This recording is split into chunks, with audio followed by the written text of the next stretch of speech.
नमस्कार. दिनांक 24 एप्रिल. कथेचं शीर्षक आहे तुझे मोठेपण तुझ्या घरात. मालोजी राजे समर्थांच्या दर्शनास आले असता महाराजांना पाहून हत्तीवरून उतरले व दर्शनासाठी पायावर डोके ठेवतात तोच महाराजांनी फाडकन त्यांच्या श्रीमुखात भडकावली. त्यासर्शी राजाचे पागोटे पडले. राजा भयाने थरथर कापू लागला. तसे महाराज कडाडले, तुझे मोठेपण तुझ्या घरात, येते मोठेपण कशास हवे? असले पुष्कळ बुधबलके राजे आम्ही बनवतो. अपराधाची क्षमा मागून राजा परत गेला. त्यानंतर आधी महाराज कोठे आहेत त्याची चौकशी करून लवाजमा दूर ठेवून राजा पायीच दर्शनाला येऊ लागला. महाराजांच्या दर्शनास जाताना सुद्धा मालोजी राजांचा लवाजमा बरोबर असे. हत्ती, घोडे, उंट, सरदार, दरकदार घेऊन मालोजी राजे देवदर्शनाला जात असत. याचा अर्थ गावातल्या गावात, आणि तेही देवदर्शनासारख्या साध्या गोष्टीत सुद्धा त्यांना आपले राजेपण उतरवून ठेवता येत नव्हते. मालोजी हे राजे होते म्हणून जन्माला येताना काही लवाजमा घेऊन आले नव्हते आणि देहांत होते वेळही लवाजम्यासह जाणार नव्हते. सामान्य माणसासारखाच त्यांचा जन्म झाला होता आणि मरतानाही सामान्याप्रमाणेच एकटेच जाणार होते.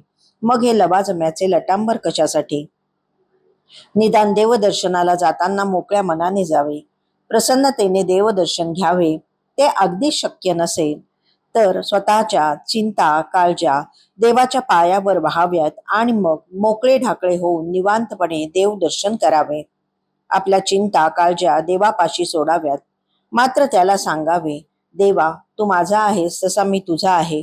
माझी काळजी तुझ्या वाचून कोण करणार आहे रे बाबा? तूच आता माझा त्राता आहेस, माझे सर्वस्व आहेस. तुझ्या वाचून आणि तुझ्यासारखे मला तरी या जगात दुसरे कोणी नाही. सगळ्या जगाची काळजी वाहतोस तू. तुला माझ्या चिंता काळज्यांचे काय ओझळ होणार रे?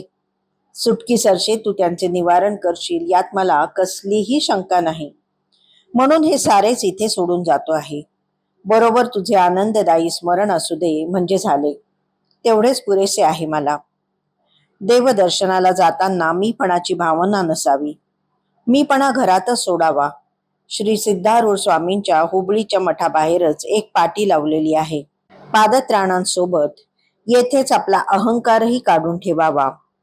Leave your ego with your shoes.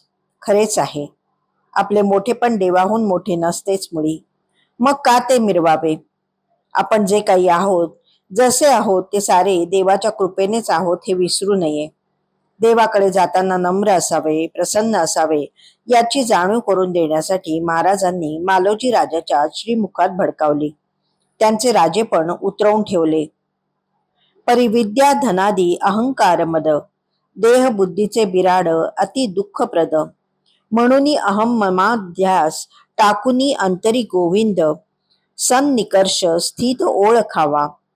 हेच महाराजांनी राजाला शिकवले. त्याचीच ही कथा आपणा सर्वांना अंतर्मुख करणारी, आत्मपरीक्षण करावयास लावणारी ही कथा फार महत्वाची आहे. धन्यवाद.